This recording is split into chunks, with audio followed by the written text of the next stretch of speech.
This press conference is part of our duty as patriotic citizens in taking stock of the continuing journey towards making our country's democracy work, and in particular making our elections, which are an important part of that democracy, meaningful. Importantly, the press conference has also been informed by events obtaining on the ground and the imperative need for us as pro-democracy forces to give our assessment and recommendations regarding the prevailing environment ahead of the 2023 polls. Allow me through these remarks to highlight the Crisis in Zimbabwe Coalition's assessment and position on the 2023 harmonized elections. To do this, I will give a measured assessment of the electoral playing field, drawing from key benchmarks, which are our Constitution, the African Charter on Democracy, Elections and Governance, as well as the SADC principles and guidelines governing democratic elections. I will also briefly give a history of why we find ourselves as a country in this conjuncture. In conclusion, I will also lay out our recommendations in the interest of improving our democratic processes in pursuit of genuine and inclusive development in Zimbabwe. The hub of our interest is the Zimbabwean dream, the realization of the promise of 1980, that of prosperity, equality, peace and happiness for all who call this land home.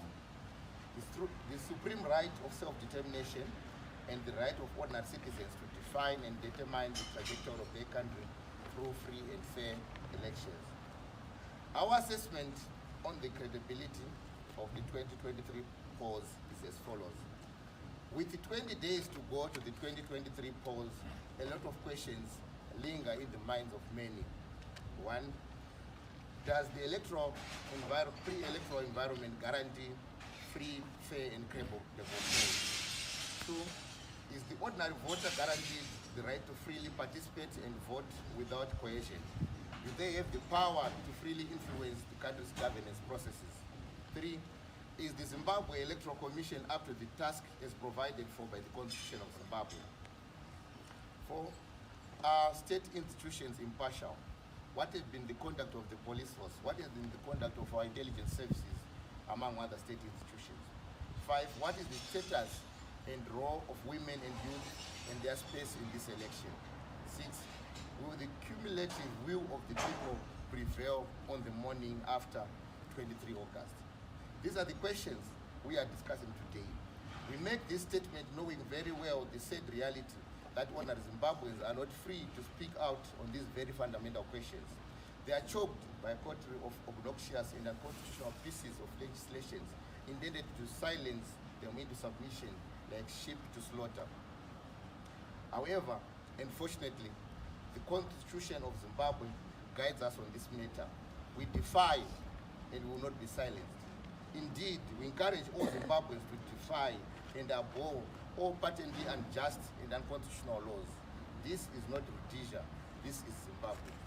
We have been able to track various facets that constitute a credible election based on a compound assessment of various key documents as mentioned earlier, the Constitution, the African Charter, as well as the SADC principles and guidelines. To begin with, we will focus on the Zimbabwe Electoral Commission. Our humble assessment, shared by many, is that the Zimbabwe Electoral Commission has failed to inspire confidence as an institution ready to manage free and fair elections. And the evidence is overwhelming. ZEC has failed to produce a credible voters' roll on time. It continues to duck recommendations, including from SADC and AU, to subject the voters' roll to an independent audit.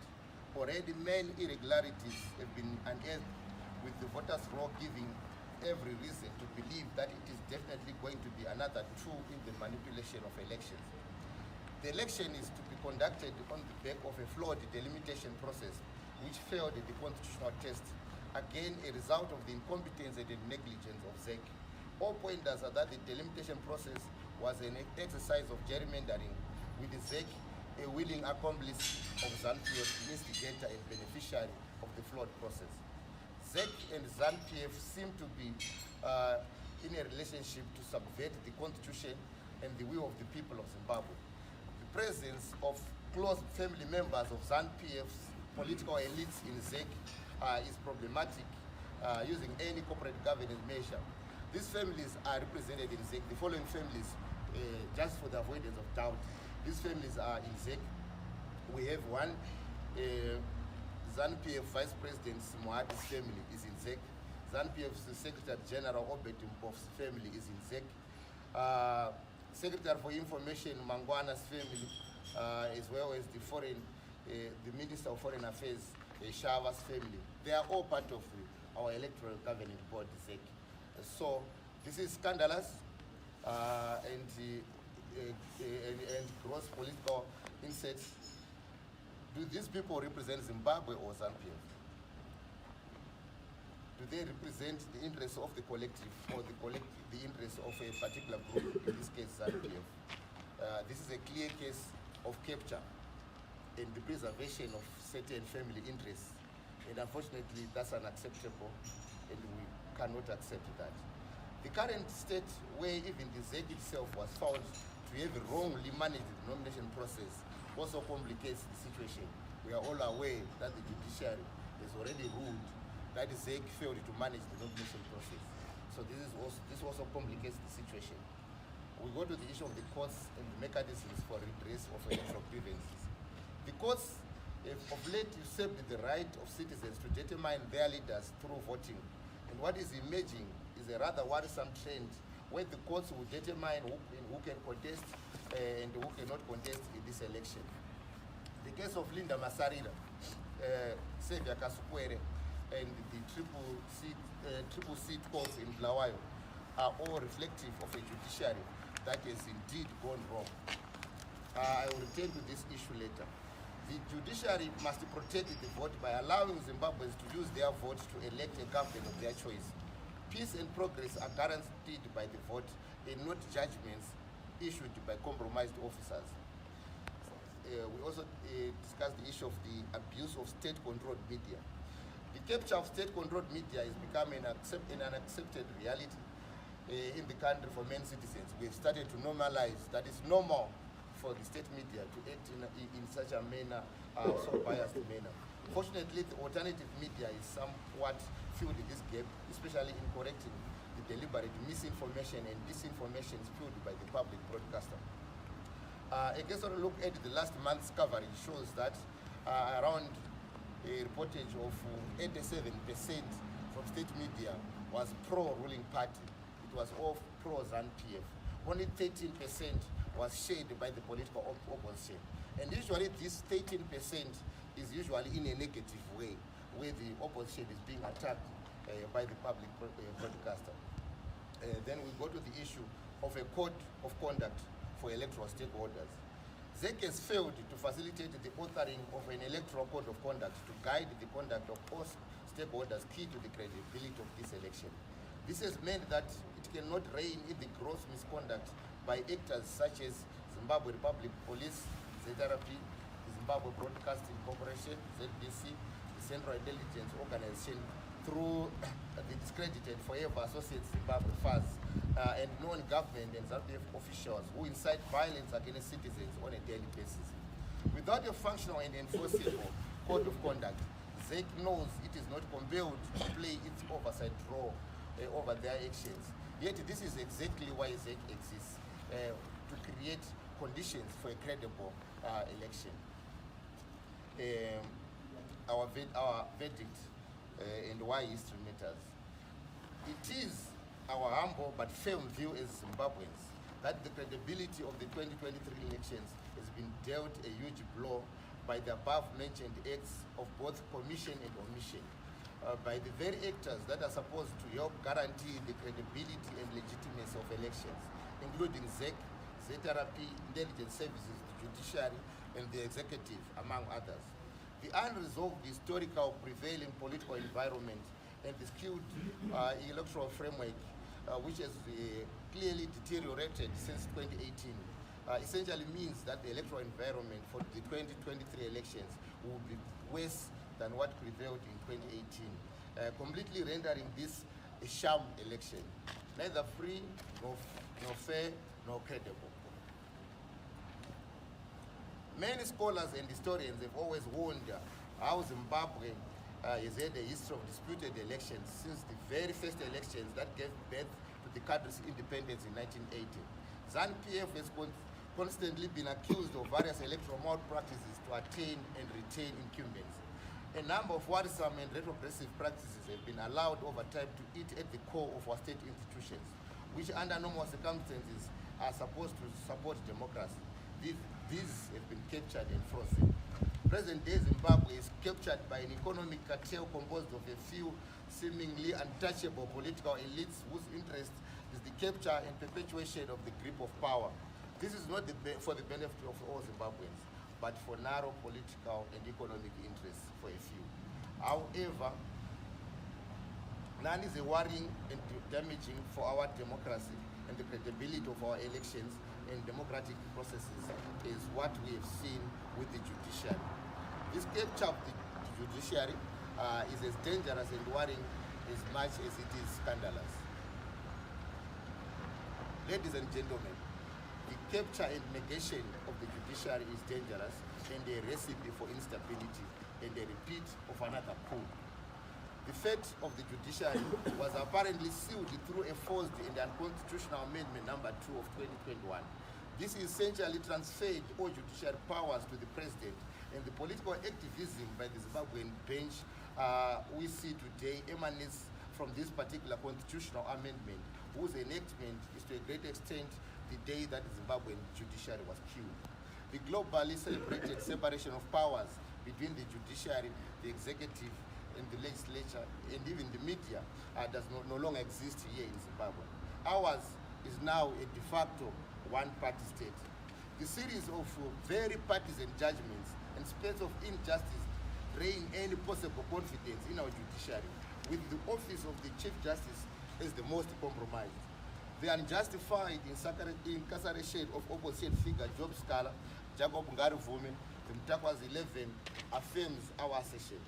One wonders whether it is the same judiciary that is so quick to declare freedom to ZANU-PF leaders often fingered in present corruption cases.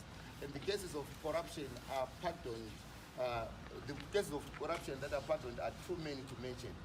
You can think of the drugs scandal, or the COVID gate, the NASA gate, the gold mafia, the Pomona gate. The list is endless. It is clear that some judicial officers have accepted houses and a few United States dollars to undo and threaten the birthright of all Zimbabweans, born of the blood and sacrifices of thousands during the liberation struggle. For surely, how can a mere mortal negate the principle of one man, one vote with a straight conscience? These judicial officers are also acting as accessories of those that are looting the state dry by failing to exercise due diligence in the prosecution of perpetrators of economic crimes. History would did judge these accessories of pseudo and counter-revolutionaries harshly. We are not partisan as civil society. Our point is simple. Let Zimbabweans vote freely and fairly, and whoever wins, good for Zimbabwe. That is our simple point. The coup of November 2017 is not ended. The infrastructure of violence is still ubiquitous across Zimbabwe. We call this the margin of terror. Victims of various episodes of violence like Gukura Hundi, 1983 to 87, Chimwenje, 1995, Muramba China, 2005, and the post-2000 series, including 2002, 2008, and 2018, they are still yet to be compensated. Millions of Zimbabweans are in exile, political and economic exile in Africa, Europe, America, and the Pacific. These are running away from a rich country which has been collapsed by a comprado bourgeois class using its relations with hostile foreign cartels to strip Zimbabwe of air gold, diamonds, platinum, lithium in return for support for power retention. Political coups are cured through dialogue. Sadly, Zimbabweans have not been talking. What we see even in this election is a filthy display of mightiness through trinkets like t-shirts, loaves of bread, a few pieces of meat for the masses, and cars and houses for the elites, or in pursuit of what they call a clean sweep. How can such a rich jewel of Africa, Zimbabwe, justify having a few rich people and collapsed infrastructure like public health, education, roads, very poor wages for its workforce? What is said is that Zimbabwe has received numerous pieces of advice through recommendations of local and African Union and SADC regional and international level observer missions. The government of Zimbabwe has remained averse to progressive reforms, and its preoccupation has been on further closing the civic and democratic space towards a one-party state. The outcome of the impending elections is likely to entrench Zimbabwe's status as a pariah state and result in retarded sustainable economic development and growth, and ultimately worsen the legitimacy and socio-economic condition of the ordinary Zimbabweans, especially women, children, civil servants, people with disabilities, and the aged. This leads us to the most crucial part of this press conference. Where to Zimbabwe? What is the way forward? Zimbabweans are not free. Our former vice president and once leader of the opposition, ZAP, Dr. Joshua Nyongolongomo, made an assessment in 1984. The assessment remains true 39 years later. He said, I quote, "The people of Zimbabwe live in fear, not of enemies, but their own government." Former Zambian spokesperson, our national hero, a crucial figure in the founding of present-day Zimbabwe, Dr. Edson Zobo, teaches us again when in 1979 he said, "How can an election be said to be free and fair when all its corners is surrounded by the regime's henchmen?" Our view, it is our humble but firm view as Zimbabweans, that the credibility of the 2023 elections has been dealt a huge blow by the unresolved historical prevailing political environment, skewed electoral framework, which is worse than the conditions that were prevailing during the 2018 elections. Our assertion that the Zimbabwean election is not going to be free and fair is supported by many factors, including what I raised, the amendment of the Constitution, particularly Amendment number 2 of 2021. Secondly, the enactment of repressive laws, notably the Amendments of Peace and Order Act, the MOP of 2019, Cyber and Data Protection Act, PVO Bill. Now we have some draconian pieces of legislation under the patriotic laws. The partisan conduct of the Electoral Management Board, increased weaponization of the law against perceived ruling party opponents, abuse of the judiciary, failure to guarantee access to the media, among the whole list that we listed earlier. But on the way forward, I'll quickly jump to the way forward. Our recommendation is that Zimbabwe requires support of the region and the international community to address its numerous challenges through a process of national dialogue. Dialogue must help the country to retain to non-compliance on democratic governance and resolving the question of political legitimacy. It remains our strongest belief that without a substantive national dialogue towards meaningful and sustainable reform supported by the region and international partners, elections under the current context firmly puts the country on a recurring cycle of contested legitimacy, which potentially continues to retard Zimbabwe's prospects for recovery, economic and democratic development.